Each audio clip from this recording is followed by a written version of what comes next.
1장 14절로 18절.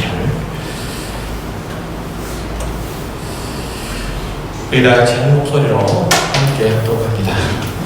둘째 화는 지나갔으나 보라 셋째 화가 속히 이르는도다.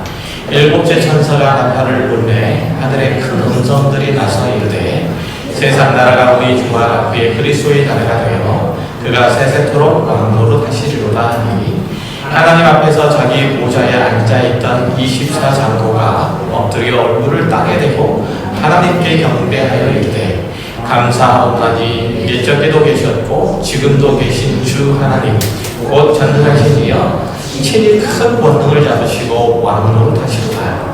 이방들이 분노하며 주의 진노가 내려 죽은 자를 심판하시며 종선지자들과 성도들과 또 작은 자든지 큰 자든지 주의 이름을 경외하는 자들에게 상 주시며 또 땅을 망하게 하는 자들을 멸망시킬 때로 소이다 하더라. 아멘. 말씀 함께 나누도록 하겠습니다.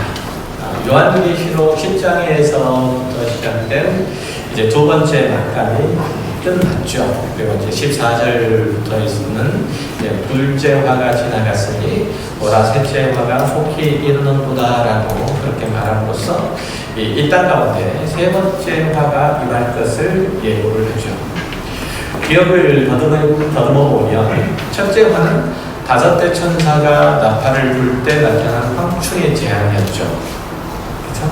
그리고 둘째 화는 여섯 번째 천사가 나팔을 불 때 유프라테스 강에 결박된 네 천사가 모임으로써 나타난 마병대, 그들이 일으킨 전쟁으로 사람의 3분의 1이 죽는 그런 재앙들이 나타났고요. 그리고 이제 지금까지 지난주까지 수주 동안 은혜를 나눠온 두 번째 낙감이 10장부터 전개가 되죠.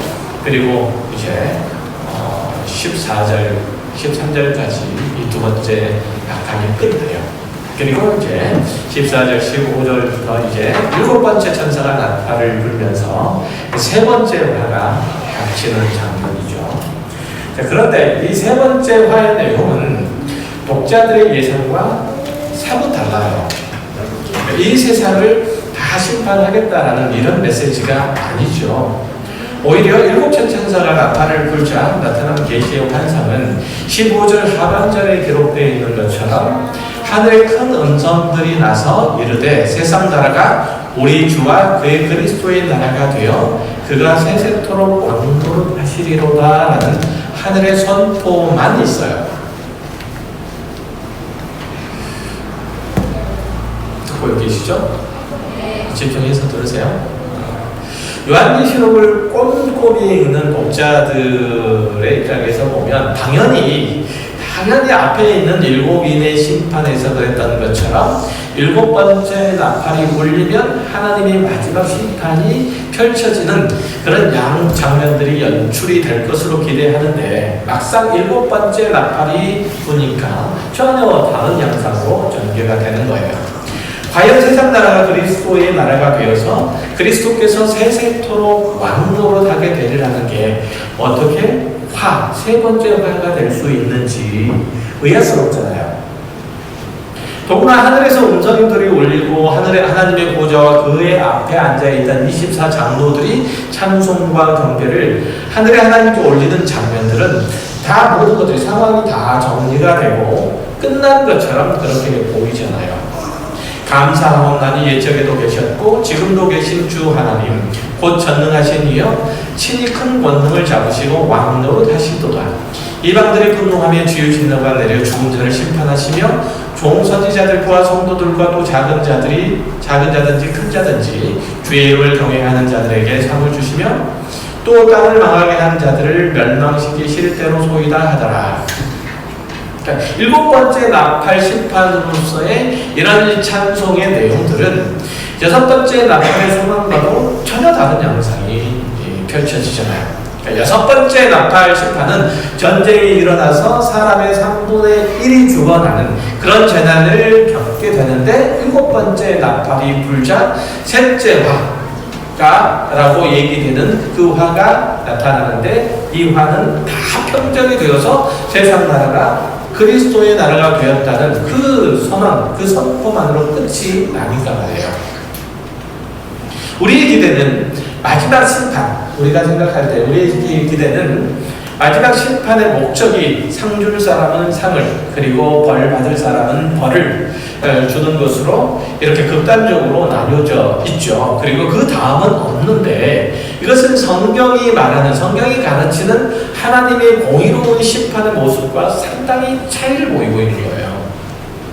그러니까 우리의 기대가 다른 것이지 성경이 가르침이 이상한 건 결코 아니란 얘기예요. 그러니까 성경이 기록한 마지막 날들에 대한 묘사는 하나님의 마지막 심판이 있는데, 그 후에 그의 나라의 완성과 그리고 그의 백성들을 하나님의 충만하신 대로 부르시름이 남아있는 거예요. 하나님의 영광 가운데 초대하심이 남아있다는 거예요. 이것이 오늘 본문에서 하늘에서 큰 음성이 나고 24장로가 하나님의 이름을, 하나님을 경배 찬양하는 것으로 묘사되어 있는 거예요. 그러니까 심판하고 그리고 하늘의 24장로로 대표되는 구원받은 모든 하나님의 백성들이 하나님의 영광을 드러내며 그의 구원을 기뻐 찬미하는, 그래서 하나님의 영원하신 통치 가운데 동참하는 일들이 심판 이후에 있어요. 이해되세요? 자, 이것만큼 하나님의 확실한 심판은 더 없는 거예요. 이것만큼 끝까지 그리스도의 복음을 거절하고 예수 믿는 자들을 박해했던 세력들에 있어서 심판, 재앙인 것이 어디 있어요? 그렇죠. 아마도 누가복음 16장에 기록된 거지 나사로와 부자의 얘기를 여러분 다 알고 계실 거예요. 그렇죠. 부자에게 가장 큰 재난이 뭐였죠?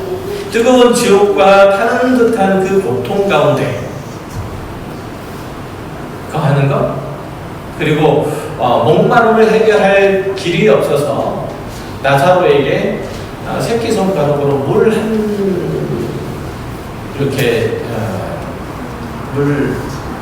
한 모금도 아니고 한 방울만 적셔가지고 자에게 달라는 그런 아우성, 그런 몸부림, 당연히 이게 하나님의 심판이겠죠.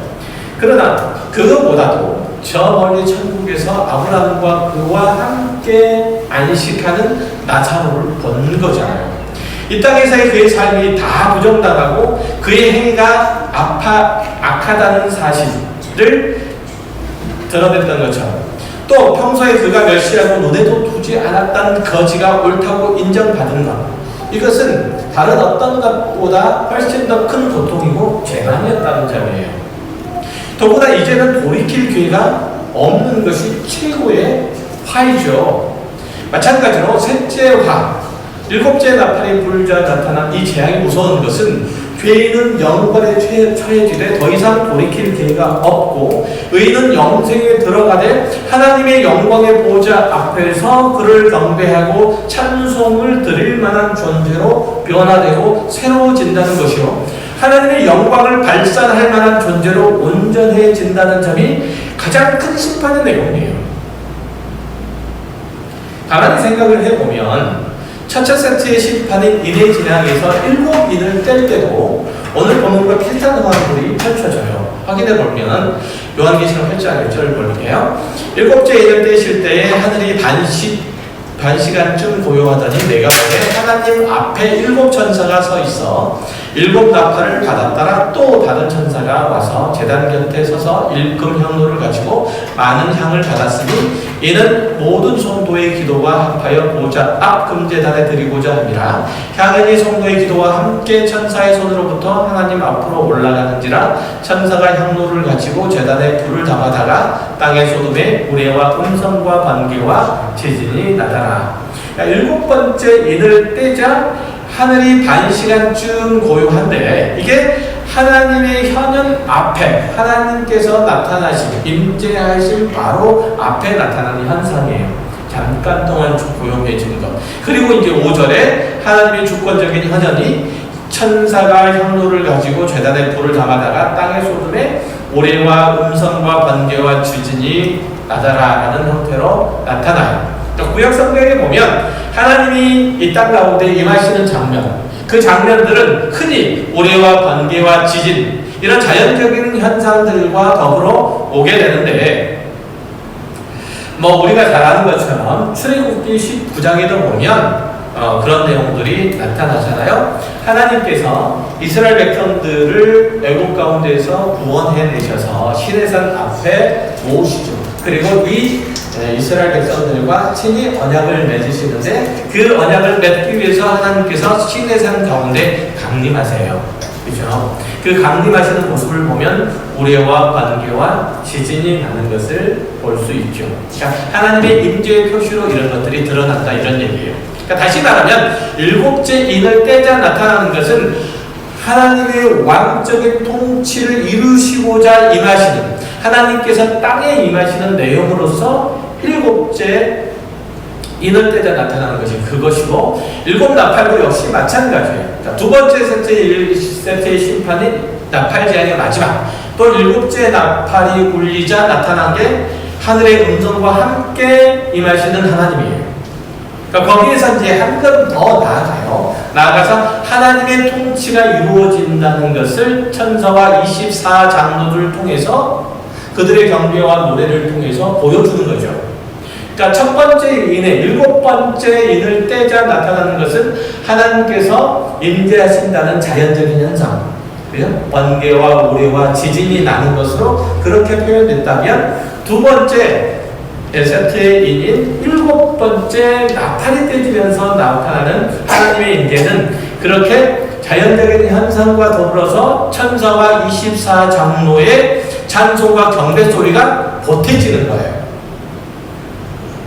이해되셨죠? 자, 보태지는 거예요.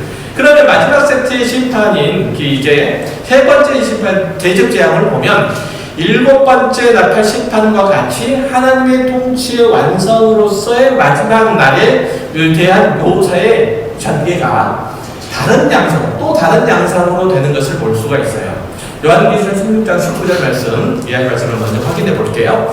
일곱째 천사가 그 대접을, 일곱 번째 대접이에요. 이제 대접 재앙에 그 대접을 공중에 쏟음에 큰 음성이 성전에서 보좌로부터 나서 이르되 되었다 하시니 번개와 음성들과 오래소리가 있고, 또 큰 지진이 있어 얼마나 큰지 사람이 땅에 있어온 이래로 이같이 큰 지진이 없었다라. 큰 성이 세 갈래로 갈라지고 만국의 성들도 무너지니 큰 성 바벨론이 하나님 앞에서 기억하신 바 되어 그의 맹렬한 진노의 포도주 잔을 받으매 각 섬도 없어지고 산업도 간데에 없더라. 또 무게가 한 달란트나 되는 큰 우박이 하늘로부터 사람들에게 내리매 사람들이 그 우박의 재앙 때문에 하나님을 비방하니 그 재앙이 심히 크미르라. 자, 이 구절은 일곱 번째 대접 재앙을 묘사한 내용들인데, 아까 두 개의 재앙에서 하나님의 임재만 언급이 되었다면, 그렇죠? 하나님의 임재만 언급이 되었다면, 이제 세 번째 재앙에서는, 세 번째 대접 재앙에서는 뭐가 나오는 거예요? 더불어서 하나님의 임재와 더불어서 하나님의 진노의 심판이 각각의 재앙의 형태로 드러나는 거예요. 자, 한 걸음 더 진전을 했네요. 그죠? 그러니까 정리하면 일곱째 인의 심판이나 일곱째 나팔 심판이나 그리고 일곱째 대접의 심판은 모두 마지막 때에 시행될 하나님의 임재와 그리고 왕적 통치의 선언이 있었다면, 이 나팔 심판에서는 하나님의 임재에 대한 천사와 24장로의 찬송과 경배가 추가되었고, 마지막에 대접 재앙에서는, 대접 심판에서는 하나님의 공의로우신 심판이 만물과 사람에게 미치는 형태로 점점 뚜렷하고 분명한 형태로 진행된 거예요. 그러니까 두 번째 나팔 재앙에서는 하나님의 백성들이 하나님을 찬미하더라, 이런 얘기고, 세 번째 대접 재앙에서는 하나님을 믿지 않는 세상 악에 속한 자들이 하나님의 심판을 받더라, 이런 얘기예요. 이해되셨어요? 열심히 설명을 하는데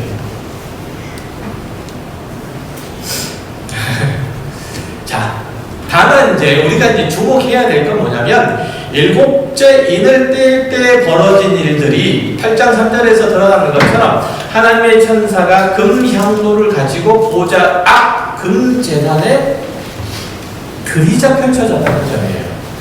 그러니까 일곱째 심판에 인이 떼어지는 것은 성도들의 기도에 대한 하나님의 응답으로서 나타나는 거라는 얘기예요. 마찬가지로 일곱 번째 나팔 심판도 성도들이 신원하는 내용에 따라서 완성되는 거예요. 그래서 성도들이 무엇을 하나님께 신원하죠? 하나님께서 임하셔서 그를 대적하는 무리가 다 심판 아래 무너지고 제거되고 하나님의 나라가 완성되어서 그 나라에 들어간 하나님의 백성들이 하나님의 의와 평강과 생명을 얻는 것, 하나님의 통선하신 통치가 이루어지는 것, 이것이 성도들의 기도요 신원의 내용이고, 이 기도의 내용에 따라서 실제적으로 두 번째 나팔 재앙의 두 번째 세트인 나팔 재앙의 일곱째 번째 나팔 재앙이 울리자 그 일들이 실제로 일어나는 거죠. 그러니까 하나님을 경배하고 찬미했다는 얘기는 하나님을 경배하고 찬미할 삶의 실제적인 내용이 세상 가운데 펼쳐졌다는 얘기잖아요. 그러니까 하나님의 완전한 의의 통치가 이 세상 가운데 실현되었다는 그런 의미에서 천사들과 24장로가 하나님을 찬미 경배하는 거예요. 자, 그래서 오늘 본문 바로 앞에, 바로 다음에 요한계시록 11장 19절에 보면 이에 하늘에 있는 하나님의 성전이 열리니 성전 안에 하나님의 언약궤가 보이며 또 번개와 음성들과 우레와 지진과 큰 우박이 있더라라는 내용으로 일곱 번째 나팔 심판의 중간을 딱 정리를 하잖아요. 그러니까 하나님의 성전에서 하나님께서 통치를 하시되 당신께서 그의 백성들에게 선포하신 언약의 말씀을 따라서 그렇게 한다는 거예요. 언약궤가 보인다는 얘기는 그죠? 하나님의 성전에서 하나님께서 당신께서 우리에게 행하신 그 언약을 따라서 그렇게 하시고, 그것을 거역하거나 거절하여 하나님의 종말론적인 성취를 막아설 사람이 없다는 것을 확실하게 표현하는 내용으로 이것이 드러나는 거예요. 그래서 아까 일곱 번째 일을 뗄 때 하늘이 반 시간쯤 고요하더라라고 하는 표현도 등장을 하는 거죠. 그러니까 고요하다는 것은 단지 어떤 소리가 들리지 않는 상태가 되었다라는 그런 의미가 아니에요. 시계라고 하는 이 헬라어는 무언가에 물려서 잠잠하다, 더 이상 할 말이 없어서 입을 다물게 되다, 이런 뜻을 가지고 있는 거예요. 그러니까 다시 말해서 앞에 6가지 심판도 그렇지만 마지막에 전개되는 7번째 심판도 하나님의 공의로우신 뜻과 지혜롭고 단호한 결정만 나타날 것이고, 그로 인해서 하나님의 완전한 신의의 통치도 이루어질 것이기 때문에 모두 피조된 존재는 그 앞에서 고요할 수밖에, 잠잠할 수밖에, 어떤 토도 달 수 없을 수밖에 없게 되었다는 뜻이에요. 이의를 제기할 수가 없게 되었다는 뜻이에요. 자, 그와 같은 표현들은 구약에도 많이 나타나요. 구약 성경 기자들은 이 고요함을 하나님의 임박한 심판에 대한 두려운 경외감으로, 그리고 하나님의 전능하심에 대한 자연스러운 반응으로 이런 배경을, 고요하다라는 그 단어를 써서 배경을 만들어내죠.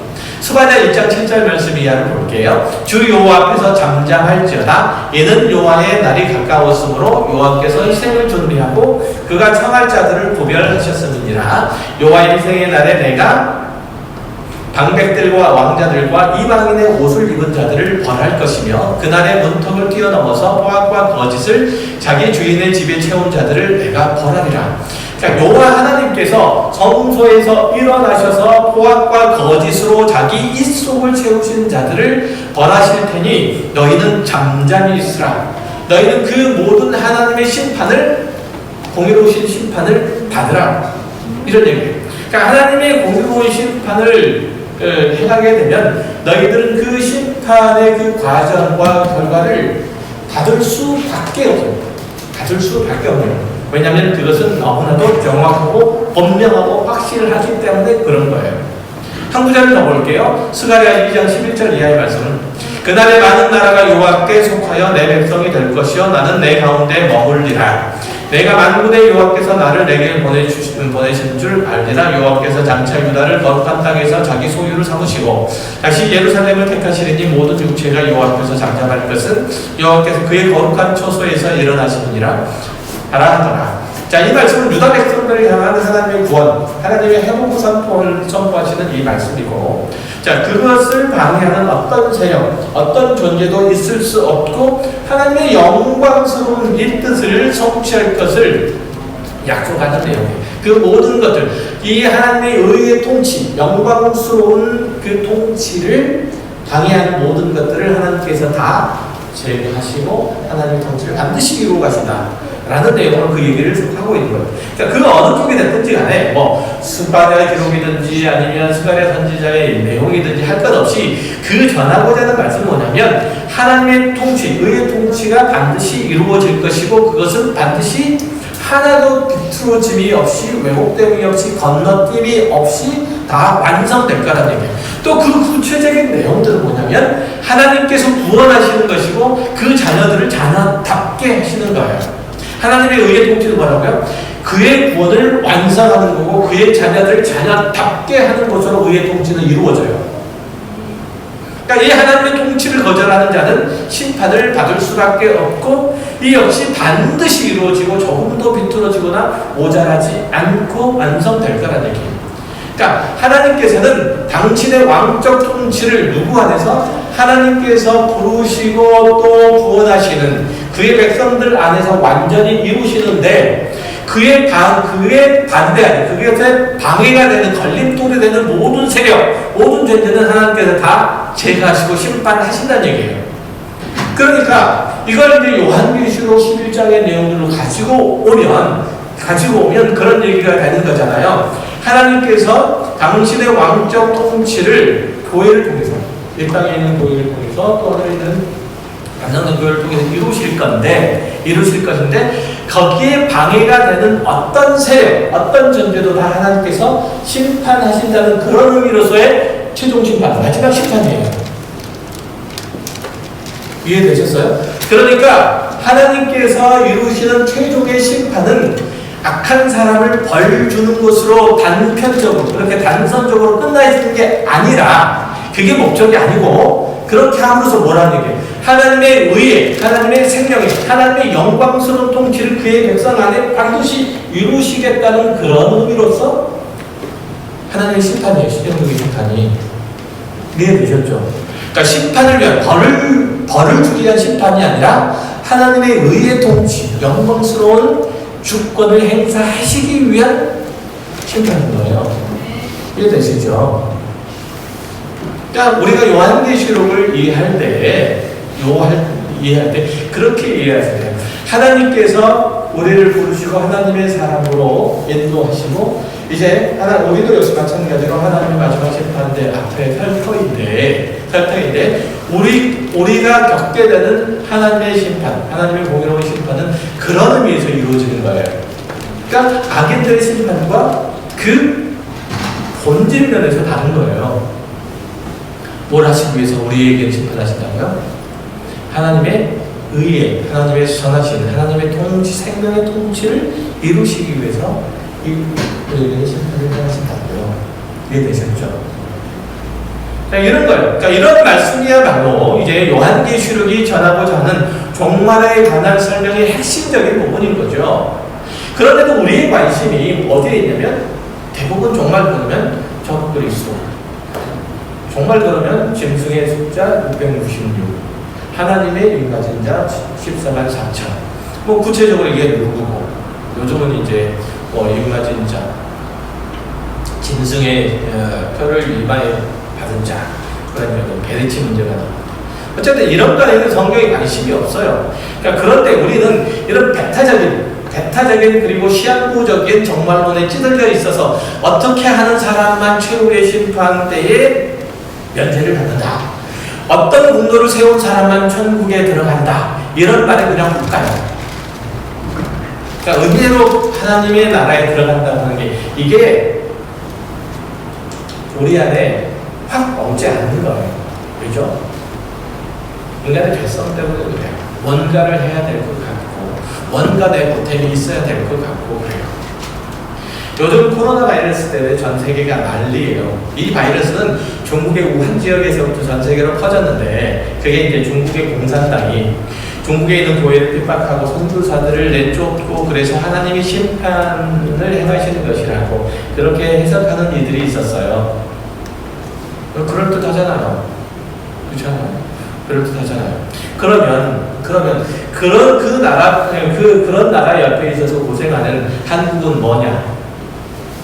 일본은 또 뭐냐? 라는 반발이 금방 나올 수밖에 없잖아요. 그러니까 그런 해석을 함부로 하는 건 아니에요. 그게 믿음의 해석이 결코 아니라는 거죠.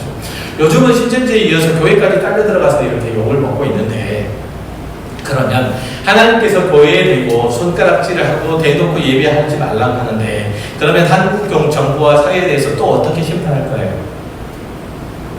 언제부터 교회가 국가 정치에 관여를 하고 국가가 교회 예배를 하지 말라고 했어요? 언제? 교회가 세속 정치에 관여해서 이게 하나님의 뜻이냐 아니냐 하는 것도 이게 웃기지만 세속 정치가 교회의 예배를 결정할 권한도 전혀 없는 거예요.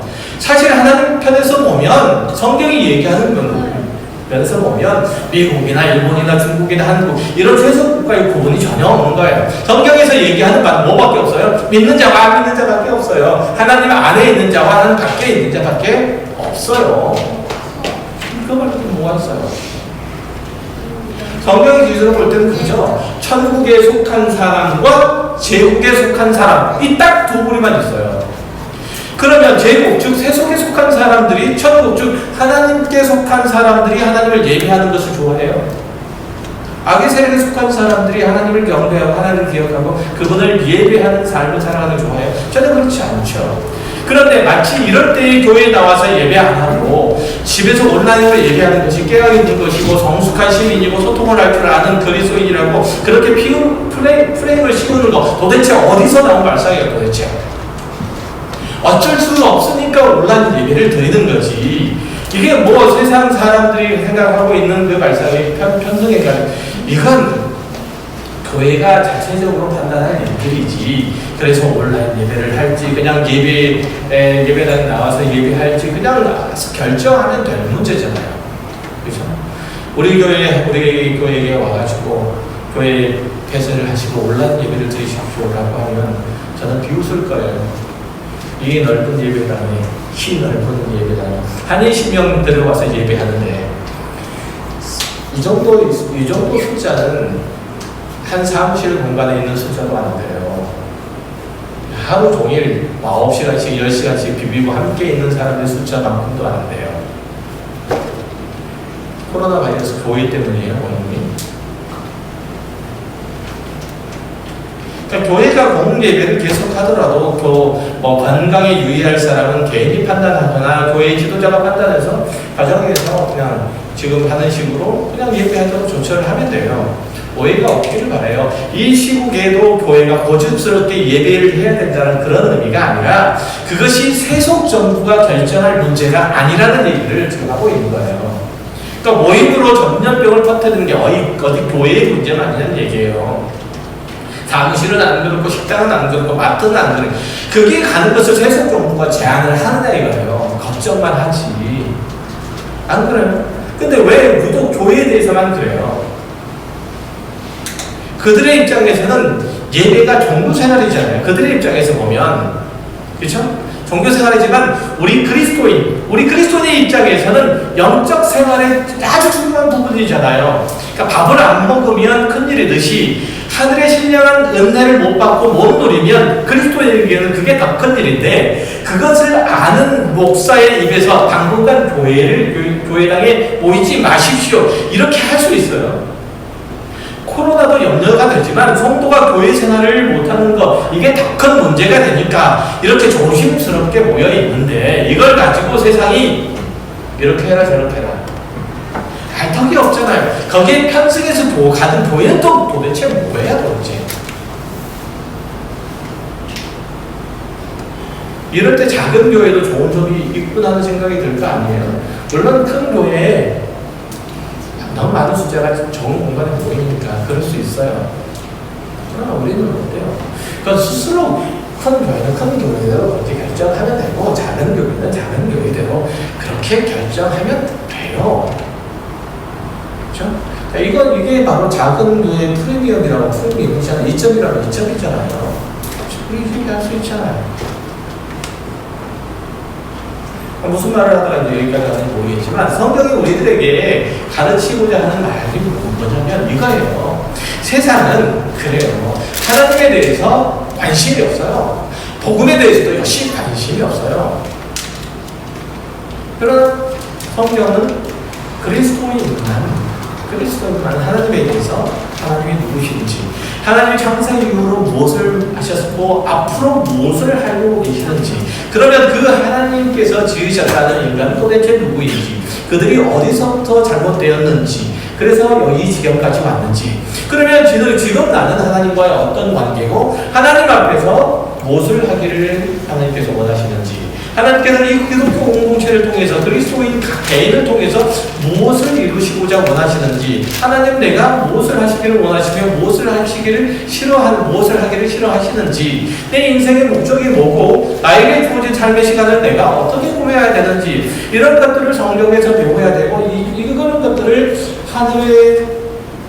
하나님께서 주신 말씀을 통해서 깨우쳐야 되는 거예요. 그러기 위해서 이 자리에 모여 있는 거잖아요.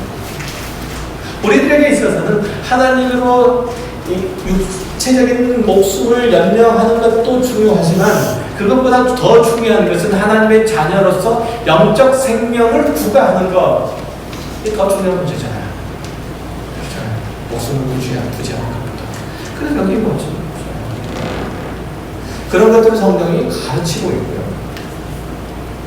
마취 수술을 처음 시도한 의사가 창세기 2장에서 하나님께서 아담을 재워가지고 그 갈비뼈로 하나를 만드셨다는데 그 힌트를 얻었다고 해요.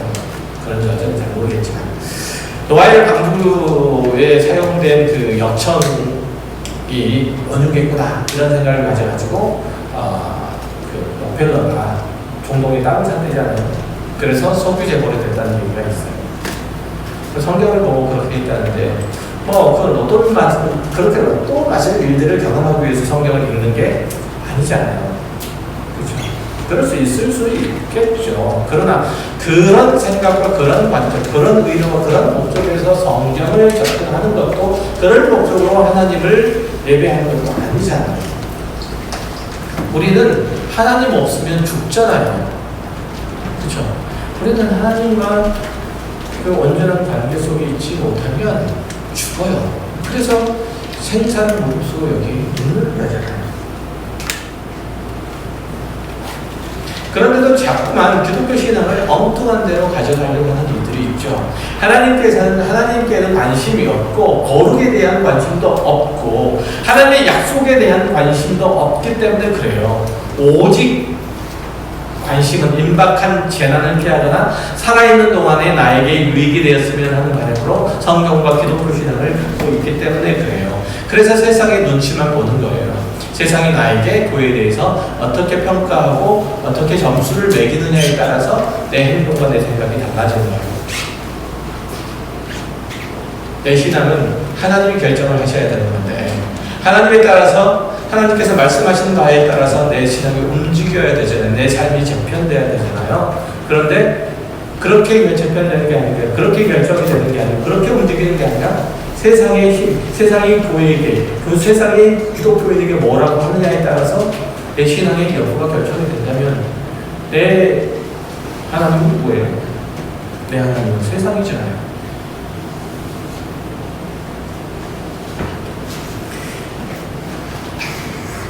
그런 신앙은 올바른 신앙의 모습들이 아니죠. 자, 성경이 얘기한 것들은 그런 것들에 대해서 시민의식을 가져라. 혹은 성경을 보면서 어떤 현실적인 유익을 얻어라. 종말의 때를 어떻게 준비해라. 라고 하는 형태로 우리들에게 말씀하고 있지 않아요. 성경은 오늘 요한계시록에서도 보는 것처럼 종말의 때를 어떻게 준비해라. 라는 식의 큰 그림을 주는 것으로 끝내요. 그 그림은 오늘 본문이 얘기했던 것처럼 결국은 하나님의 나라가 승리한다는 거예요. 지금은 하나님을 대적하는 무리들, 그 자녀들을 핍박하고 재난 가운데 몰아넣는 이들이 이기는 것 같지만 그렇지 않다라는 거죠. 그걸 오늘 본문이 말해주는 거잖아요. 세 번째 화를 선언함으로도 나타난 것들이 그거잖아요. 하나님께서 안 계셔서 지금 재난이 일어나고 있는 게 아니다. 세상에 득세하고 있는 것처럼 보이는 게 아니라는, 하나님께서 능력이 없으셔서 그런 것도 아니라는 게, 다만 회개할 기회를 주시기 위해서 하나님의 심판이 보류되고 있다는 것 뿐이라는 거죠. 시한부 종말론자들이나 아니면 세대주의적인 종말관을 가지고 있는 이들에게 가서 종말이 어떻게 진행될 건지 또 어떤 징조가 있을 건지 그렇게 묻지 마세요. 거기 가서 쭈삣쭈삣 서 있지 마세요. 지금 이 말씀 잘 들으세요. 나중에 가가지고 이만희가 이긴 자라고 하더라, 그 말이 맞는 것 같더라, 교회에 있다가 거기 가가지고 그런 소리 하지 마시고, 교회에서는 왜 이런 걸 안 가르쳐 줄까? 다 가르쳐 주잖아요. 졸지 마시고 들으세요. 네.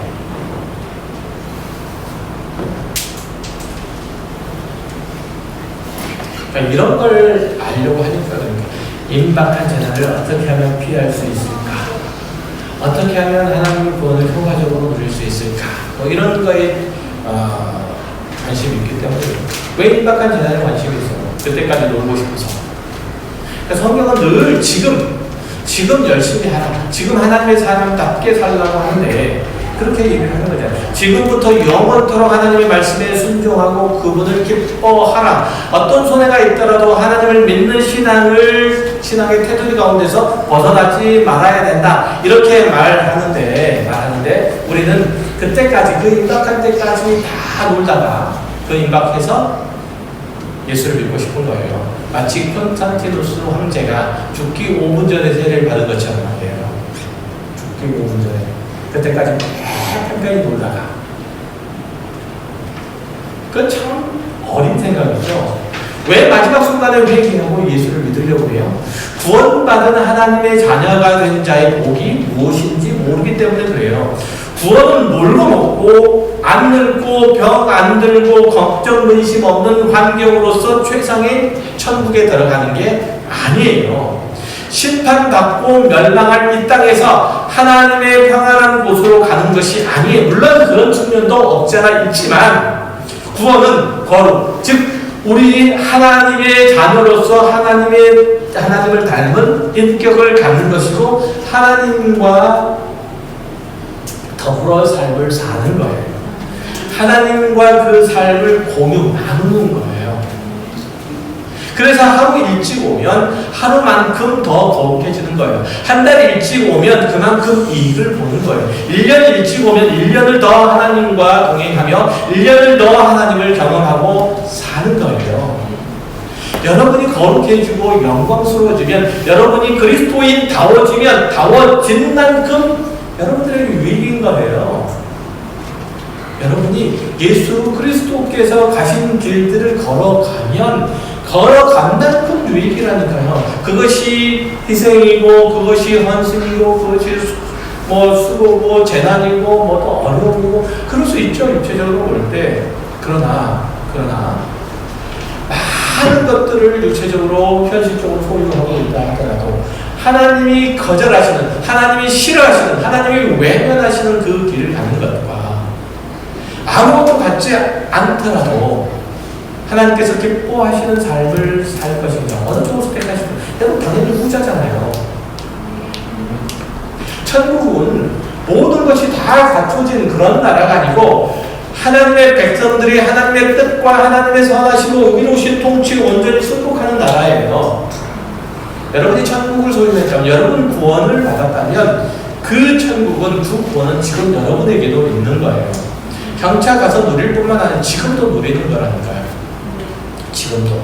일부로서 지금은 누리고 있지만 불완전한 상태로 우리가 육체적인 어떤 한계들도 있고 우리의 죄의 뿌리가 완전히 다 제거되지 않는 그 죄의 영향력에서 완전히 다 나지 못한 탓에 우리가 하나님의 천국을, 하나님의 나라를 온전히 다 누릴 수는 없지만 그래도 지금 누리는 거예요.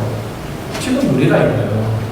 그러면 그 누리는 삶은 하루 일찍 오면 일찍 온 만큼 더 많이 누릴 수 있는 거예요.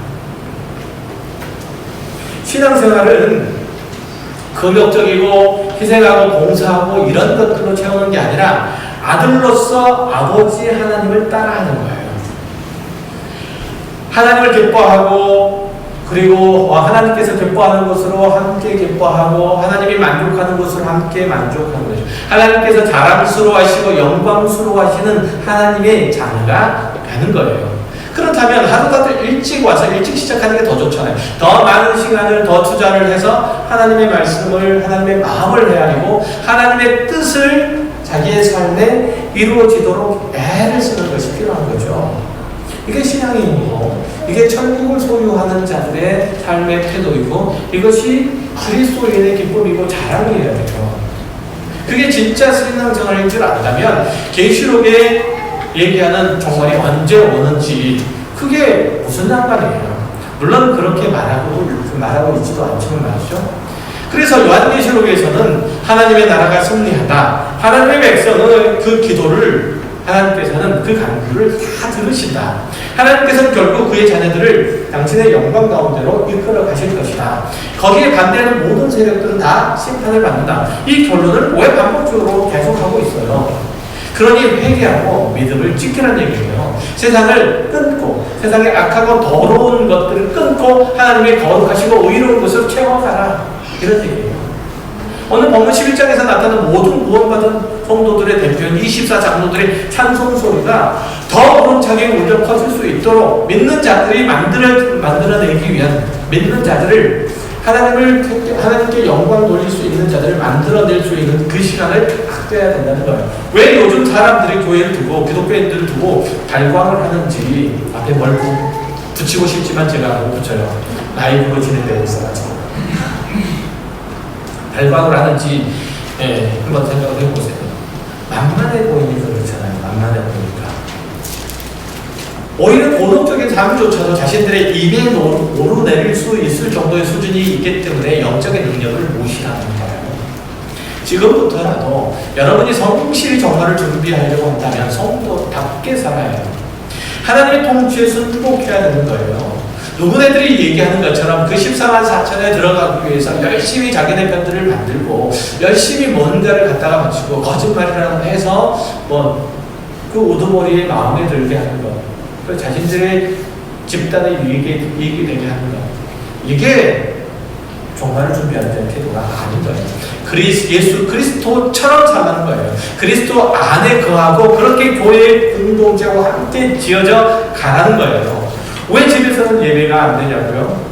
교회 생활은 함께 예배하는 것으로 끝나지 않기 때문에 그래요. 교제의 떡을 떼고 서로의 연약한 것과 아픈 것들을 어루만져 주고 마음에 쌓인 얘기들, 세상을 살면서 다치고 상한 영혼들을 치료하는 일들을 교회에서 하기 때문에 그래요. 교회의 세상 가운데서 여러분들이 나가서 세상과 싸우다가 상처 입고 또 상한 마음과 그 육신의 영혼들을 치료받는 곳이 교회이기 때문에 그래서 성도들 사이에서 그런 서로의 위로와 서로의 독도움이 있어야 하기 때문에 우리는 공동체로 있는 거예요. 단지 설교를 듣기 위해서 예배하는 건 아니잖아요. 설교를 듣기 위해서. 그렇다면 당연히 그렇게 하죠.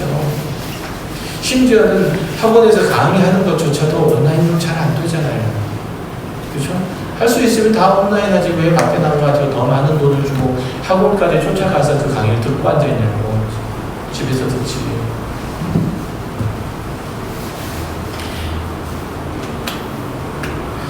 그러니까 여러분들이 그렇게 교회 공동체에 이뤄갈 때 여러분들은 하나님을 믿는 믿음 안에서 굳건히 설 수 있고 예수 그리스도의 사랑과 희생과 헌신을 나누고 베풀 수 있는 성숙한 그리스도인이 되기 때문에 우리가 함께 모여서 서로 도와주는 거예요.